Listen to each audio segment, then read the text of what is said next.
All right. First rule of the channel: we not talk about this channel. Second rule of the channel: this is not legal advice. So this is going to be how the sausage was made for week 4 of fantasy football. And man, I have no idea what's going on in this one. Like, we could have predicted coming into the season that scoring was down and passing was down to this level of inconsistency. I don't know how anybody was necessarily going to predict that. A lot of injuries in this one. This is probably going to be the week of uh, the waiver wire really changing the direction that things go. The other thing to look at is how inconsistent. Like my main money league, I led the league in scoring last week. This week, like I don't even know if I'm going to hit 60 with some of the stuff that went on. So again, like if you're hurting, this may be the week to try to figure it out on the waiver wire because of the injuries and some of the situation that went on. Hopefully, we can kind of get a little bit more clarity on this one. So again, following those rules, guys over the age apex, guys that like in split situations, like some of that stuff, like that's fine. And then you have like Derrick Henry, who's a freak of nature. He's the week 4 fantasy MVP. He went out and did 24 for 199 and a touchdown, like 87 yarder where he's pulling away from everybody, and then another 3 for 3 for 10 and a receiving touchdown. So again, like those guys that are just going to be like high volume rushers, that aren't going to have receiving yards and get over the age apex. It doesn't matter. Like this year's just throwing everything out the window. Justin Fields is the quarterback 2 on this one. Again, like how consistent some of these guys are going to be, like, well, when they're going up against one of the worst defenses in the league. Jordan Love is another one, like 4 touchdown passes, 389, 3 interceptions to go along with it. Baker May's up there. Nico Collins looked like he's going to be the wide receiver 1 at this point. There's DeAndre Swift. Hopefully you didn't listen to like me and everybody else and bench your DeAndre Swift in this one. Jane Daniels does look like he's going to be a league winner at his overall value. Jaden Reed pops up there, and this is one of the ones I was talking about. Like, should have still been in your lineup with Malik Willis, and then without Malik Willis, he's probably like really back up there because of the passing upside theoretically when it comes down to it. And then CJ Stroud, not really interesting. Jordan Mason, Dontavian Wicks, he's going to be high up there on the waiver wire.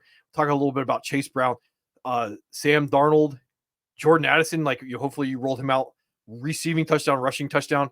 It's trying to see like Jeremy Nichols, the out of 7th-year guy out of Boise State. This was a little deceiving because this was a blowout. So I don't think this is necessarily that interesting on that one. Brian Thomas breakout week. Ladd McConkey had a good week on this one, trying to break some of these down the line. So I'll get into the scores here. Don't have a lot to say about the Cowboys and Giants game. Already kind of talked about this. I think Daniel Jones is serviceable enough for Malik Willis. I think the coaches are good enough. I just generally like there aren't a lot of weapons to go along with that. So like Malik Neighbors, if he's fine, he's fine. The bigger issue is going to be the Cowboys. Maybe Rico Dowdle is going to have more upside as he clearly starts taking over the backfield in this one. But again, in general, like I did see some rumors that some of the players supposedly were going up to Brian Daboll and saying like, we need to do a quarterback change. I don't know on that one. And then the other thing is Wan'Dale Robinson is going to get really interesting. If he's going to get 14 targets, like in your Devils leagues, it doesn't really matter what I think of anything. Like 11 for 71, not going to probably have a lot of upside, but you're still looking at a guy that's going to be like good enough in that like wide receiver 2/flex range down the line on this one. Let's see. Saints and Falcons. So remember when the Saints were going to win the Super Bowl at this point, and now they're like 2-2. Young Ho Koo, he hits a like 58 yarder with like 2 seconds left to go on the clock for the Falcons to win this one. So a little disappointing. And now you're looking at like Tyler Algier eating into Bijan, like 8 for 60 with Algier. Bijan, like 7 for 28, does get receiving work, 4 for 4 for 46 in this one. Kyle Pitts really disappointing, like 3 targets, no receptions in this one. Drake London, 12 targets. I do generally think that you are looking at probably not going to get the feeling that we were generally hoping with Jake London, but I definitely think like probably about where he was going, like wide receiver 12, 13, like the targets that he's getting are probably going to equalize. He does have 2 receiving touchdowns at this point. Like you're probably not going to get the ceiling that we were hoping for. You're generally going to end up getting, probably about like the mid-range of outcomes, especially as inconsistent as everybody else has been in the league. Olave does 10 targets, 8 for 87. Rashid Shaheed, like, again, like know what you got with guys. He's wide receiver 2. He should just stay in your lineup. 11 for 8 for 83 in this one to go along with that. And then Alvin Kamara, league winner at the price he was going at, 19 for 77 and a touchdown to go along with 7 for 72 on 9 targets. Taysom Hill, 2 rushing touchdowns, but he got knocked out of the game again on this one when it comes down to that. And then that's just basically how that game went down the line. Rams and Bears. This is another odd one. Looking at the box score. So DeAndre Swift, 16 for 93 and a touchdown to go along with 7 for 72 on 7 targets. Now, the coach came out and said Khalil Herbert was going to get the goal line work. That wasn't true. Roshan falls in from like 1 yard out, 7 for 26 in this one. No receiving work from him. Disappointing for Rome, 3 for 1 for 10 in this one. And then DJ Moore does salvage his day with a receiving touchdown. Over on the Rams side, again, with Kyren Williams, like if he's the guy and he's getting the same usage he was last year and he's just generally eating all the red zone work, he does get another receiving or rushing touchdown to just go along with 4 for 4 for 10. So again, in your Devils leagues, it doesn't matter. Like the 4 targets are going to be 2 points anyway, or 4 points, whatever, in full point PPR. So that doesn't really matter. It's generally just going to be his ability to score touchdowns that matters on this one. And then I don't know how much I would be chasing any of this, but talking about like Jordan Whittington, 8 for 6 for 62, may end up being the number 2 with Cooper Kupp coming back. Probably going to be better guys I would be chasing, after some of the stuff that went down in this one down the line. Just an ugly game script from what I saw in the box score. Vikings and Packers, this one gets weird. So the Vikings, they're up 28-7 at halftime. They're cruising. Sam Darnold, 3 more touchdown passes in this one. Jordan Addison scores on a rushing touchdown and a receiving touchdown to go along with Aaron Jones back at it, like 22 carries, 93 yards to go along with 5 targets, 4 for 46 in this game.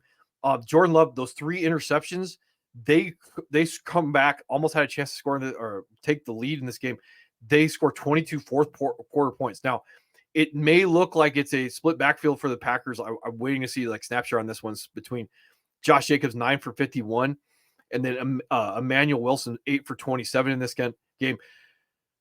Christian Watson gets knocked out with what looks like a high ankle sprain. And then you have Dontavian Wicks, 13 for 5 for 78, 2 touchdowns. So he may end up being, quote unquote, one of those waiver wire league winners at this point, because Rashee Rice does look like he tore an ACL today. Jaden Reed, 8 for 7 for 139 and a touchdown. This is, I don't know how many weeks we're going to get 54 pass attempts, but the one injury to Christian Watson probably gives enough clarity to what's going on with this. Even Tucker Kraft, 9 for 6 for 53 and a touchdown in this one.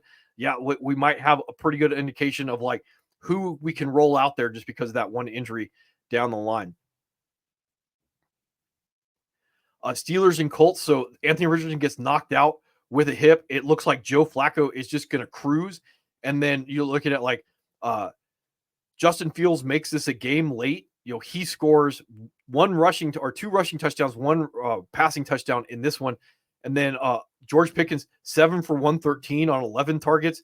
Jonathan Taylor, 21 for 88, 1 touchdown to go along with 4 more targets. We have Michael Pittman finally pops up because of the injury to Anthony Richardson. I don't have any news on the Anthony Richardson hip at this point. If he's out, Michael Pittman's going to jump all the way back up to wide receiver 2 type range, 9 targets, 6 for 113. Josh Downs is going to have fantasy relevance, 9 for 8 for 82 with touchdowns. So again, hopefully you didn't drop your guys or didn't trade them at this point. It's going to be really interesting to find out what goes on with Anthony Richardson hip at this point to start the season, or to coming out of the week 4. Broncos and Jets, was really paying attention to this. So Garrett Wilson coughs one up on the opening drive for the Jets, and then it just gets really ugly. At one point, Bo Nix had -7 yards passing in this game, and then they're able to score a touchdown. He throws a touchdown pass to Courtland Sutton. They take the lead, and then the Jets look like they're going to score the go-ahead touchdown with 58 seconds left to go in the game. Greg Zuerlein misses it. In this one, Braylon Allen, 8 for 34. He leads the Jets rushing. Breece Hall, 10 for 4. That's right, 4 yards to go along with another, where's it at? 5 targets, 2 for 14. Just nothing could get done in this game whatsoever. They allowed him to hang around this one. 8 more targets for Garrett Wilson, 5 for 41 after the fumble. Yeah, I don't know. Again, a team that we thought was going to be one of the worst in football at this point, is getting serviceable when it comes from a real life perspective. When it comes from a fantasy perspective, I don't know. I don't know if I want to roll anybody against the Broncos. I can't really even take advantage of the defense. I can't really roll out anybody. Other news in this one, Tyler Bidet, The running back we were looking at, he gets carted off the field in this one. So, like, that's other news down the line to be paying attention to. And then Mike Williams slowly but surely ramping up, 5 for 4 for 57 or 67 in this one in the loss. Eagles and Buccaneers. So, knowing that the Eagles were not going to have A.J. Brown and they were not going to have Devontae Smith, and then they really couldn't move the football at all. It was 24-7 at halftime. It did look at a point that Jalen Hurts might be able to put them on their back, and then, Bucky Irving just slammed the door on that with a rushing touchdown to finish the game off.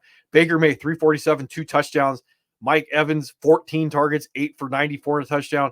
9 targets for Chris Godwin in this one, 6 for 69.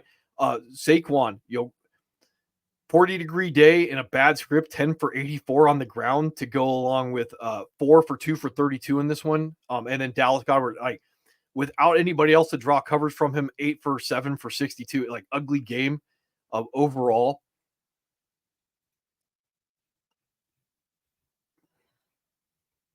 Bengals and Panthers. So it did look like at a certain point, like the red rifle was not going to be a thing, and then it looked like it was going to be a thing, and then it looked like Joe Burrow ends up pulling this away. The other thing that was like a little funny in this one is Chase Brown, 2 red zone touchdowns, 3-yard touchdown run and another 1-yard touchdown run in this one. So, like, I don't know. I was looking at this to see if like Zach Moss got injured. He didn't get injured in this one. He ends up doing like 4 for 27 and a receiving touchdown. Just like a flip of what I would expect usage to be for these two guys. Like Chase Brown is like 15 for 80. I don't know how consistent that's going to be. Looking at these two guys, it may be closer to a hot hand than it is going to be like any type of understandable usage when it comes to these two guys, and that's going to like bother, like, why I probably wouldn't be chasing Chase Brown this one, other than like cuffing, but like that's the really odd usage overall in this one. Jamar Chase, like 6 for 3 for 81, gets one done on a 63-yarder to go along with that. 10 targets for T. Higgins. So like generally, like, they pull it out. Chuba Hubbard, 18 for 104 and a touchdown. Deontay Johnson, 13 targets. Xavier Leggett, 10 targets, 6 for 66, and his first touchdown. Deontay had a touchdown. And then Jatavion Sanders, he's the guy who leads the tight ends. I was expecting like Tommy Tremble to be the guy. I don't even see that he got a target to go along with this one. And then Chuba, another 4 targets on top of that. So he's going to stay about there with us expecting that in the next couple of weeks, if not next week, we're going to get like Jonathan Brooks ramping up in this offense that does at least look better for the second straight week. Jaguars and Texans. So Texans score late to take the go-ahead touchdown. It was a Dare, whatever, touchdown pass. So again, this is part of the reason why I was like really skittish about rolling Akers out, and I did have to roll my Akers shares out. 13 for 53 in this one to go along with no receiving touchdowns. And then there's Nico, 15 for 12 for 151 and a touchdown. So like, we may have our wide receiver 1, so hopefully that's the guy that you went after going after this. For the most part, this game was generally the Jacksonville Jaguars looking a lot better than they did in the past. The one main guy in this one, Brian Thomas, 9 targets, 6 for 86 and a touchdown. He also had a rush, 1 for 13 in this one. Really odd usage between Tank Bigsby and Travis Etienne. I did see that Etienne was knocked out at a certain point. And then Tank Bigsby, he's going to be the more efficient one. 58-yarder, 7 for 9 to go along with this. Trying to figure out what went on with these two guys. Brenton Strange is the number 3. 3 targets, 3 for 19. And then Christian Kirk, he still looks like he's the number 1 when it comes to volume on 12 targets. 7 for 61 and a touchdown down the line. All right. Let's see, Commanders and Cardinals, and like from what I saw this game, this was just an absolute bloodbath by the Commanders. You can see like 25 second half points. They were up 17-7 at halftime. Jaden Daniels, one more passing touchdown, does throw an interception to go along with this, and another rushing touchdown. So like, may end up being the overall fantasy MVP when it comes to quarterback. And again, that's like just the rushing upside that you're going to go after this one. And again, the Jeremy Nichols touchdowns in this one, if you're wondering, with Austin Eckler out, one of them came late, 7-yarder with 4:30 left to go in the game. And then the other one was actually early, 27-yarder in the second quarter. So he was mixed in, which is a little surprising to me overall. When it comes to some of the other passing, the pass receivers for the Redskins, Olamide Zacharias, whatever, 6 targets, 6 for 85. Terry McLaurin at least gets your sausages made, 10 targets, 7 for 52, but he does get another touchdown pass in this one. And it's going to be a little interesting to see if that was a red zone target. I want to check that one out because that was one of the knocks on Scary Terry is he just hasn't been used in the red zone. And yeah, and if he's getting red zone targets, like that's going to overall raise his value, especially attached to Jaden Daniels.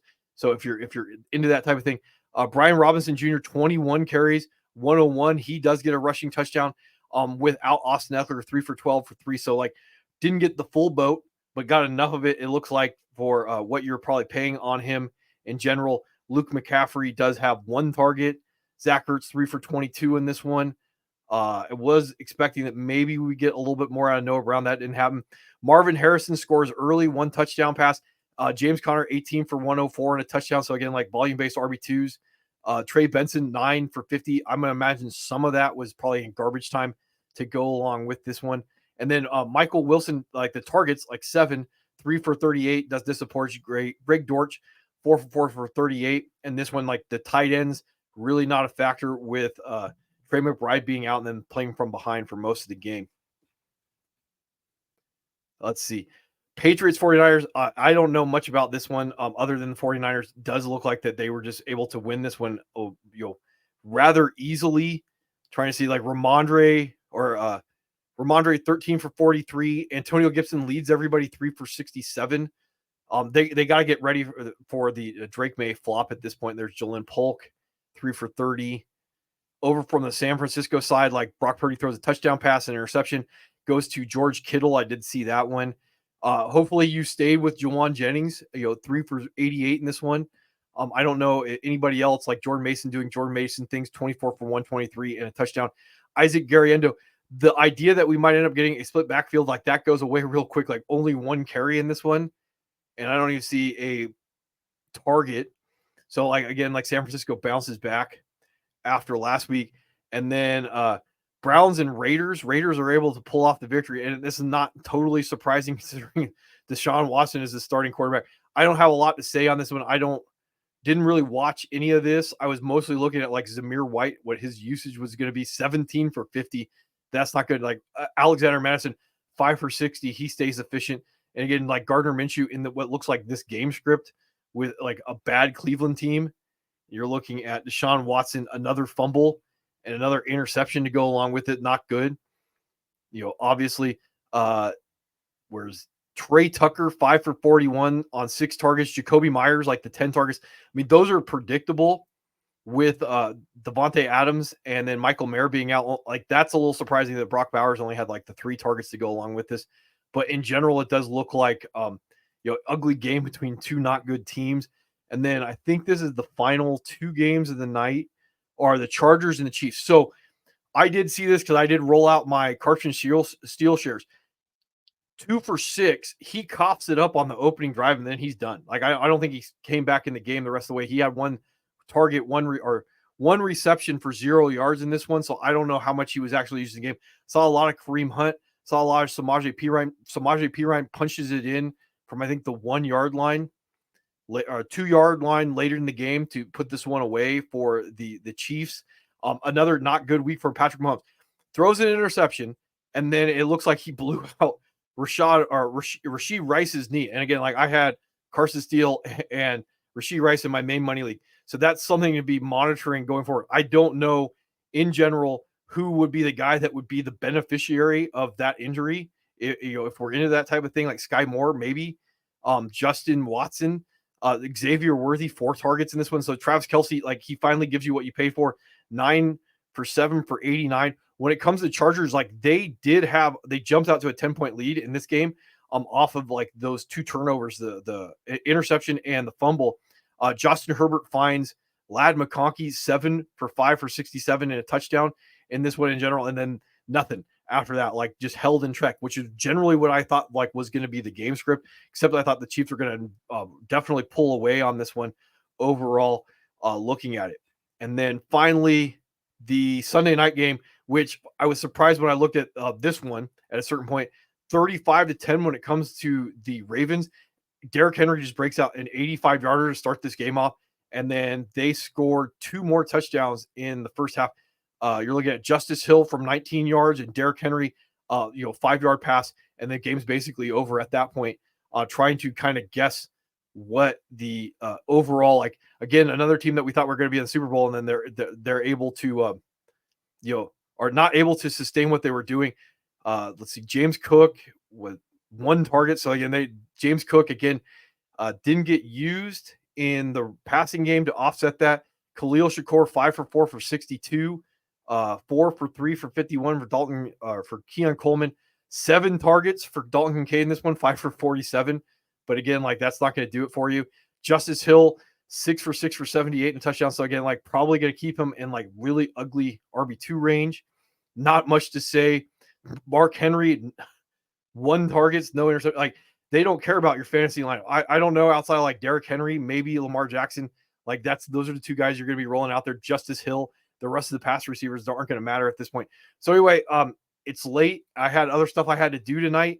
And that's generally what was looking at it for week 4. The big news in this one, Sam Darnold, if he's still available, that's one of the guys that we'd be looking at going on. Let's see. Chase Brown, I'll have to look at the snap share when it comes down to that. Jeremy Nichols, probably not, for a couple of reasons when it comes down to Austin Eckler and then overall, like, usage.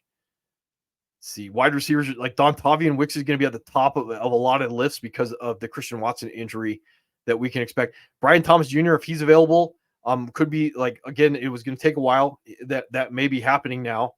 Xavier Leggett, I don't know how much this is going to remain consistent, but probably like wide receiver 3, definitely.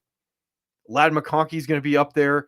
Trying to figure out like who's going to get the beneficiary of Rashee Rice potentially being out. 3 for 4 for 73, a touchdown when it comes to Xavier Worthy. Tight ends, I don't necessarily think that there's anybody else. Like Tucker Kraft should have already been rostered. Pat Freiermuth should have already been rostered. Neither of those guys, don't care. I don't necessarily think there's anybody else necessarily to talk about. So anyway, I will break down the numbers hopefully tomorrow, and I will get out, Chasing the Dragon, and then looking at, like, same time, same bat channel when it comes to after waivers.